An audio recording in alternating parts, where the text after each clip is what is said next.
On the highest ridge above the valley, there stood a bell nobody respected anymore.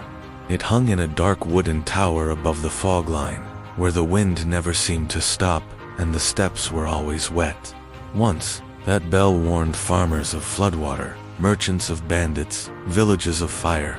But years passed. The lower road grew wider.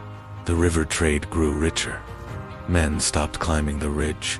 They trusted the easy path below. Only one road still led to the bell, and that road was dying. Its stones had sunk.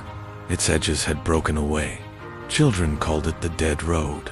And every morning, before the valley woke, a samurai climbed it with 2 sacks of sand across his shoulders. People saw him and laughed. Not because he looked weak, because he looked wasted. He had the silhouette of a warrior. Instead, he spent his days scraping moss with a flat iron blade, pressing gravel into washouts, cutting narrow channels so rainwater would turn away. He had been broken long before he reached the valley. Years earlier, he had been trusted with a boy's life. The samurai had been young enough to think visible danger was the only danger that mattered.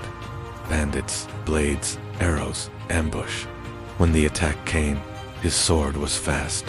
He killed every bandit who reached the carriage, and still the boy died. Not from a blade, from the broken axle pin. The carriage lurched, tipped on wet stone, and rolled hard enough to throw the boy down.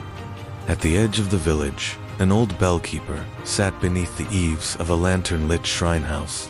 The bellkeeper lifted a hand toward the ridge above them. The upper road is failing. Fix it. He reset loose stones, and by morning the mountain had shifted another inch. He cleared moss from steps that no feet ever touched. One evening, rain came so hard it looked like the sky had cracked open.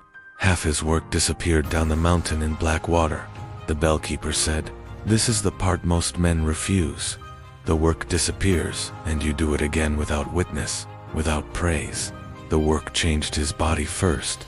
His shoulders thickened. His steps grew quieter. His balance sharpened until he could feel unstable stone. Then the storm came. The river road collapsed. Wagons were trapped. Shapes had been seen moving in the fog. Raiders. The only signal loud enough to wake the valley was the bell above the ridge, the one reached by the dead road. The samurai ran, not like a hero charging into a story, like a man returning to the work that had prepared him. When he reached the tower, he leaned his whole back into the line. The bell answered, a sound like iron remembering its purpose. By morning, the storm had thinned. Villagers stood in mud, staring at the ridge. Then at the man who had gone up in the dark. All those months, they had seen a man carrying dirt. They had not seen him carrying the future weight of their survival. Success waits in silence for the people who keep building the road before anyone believes the bell will ring.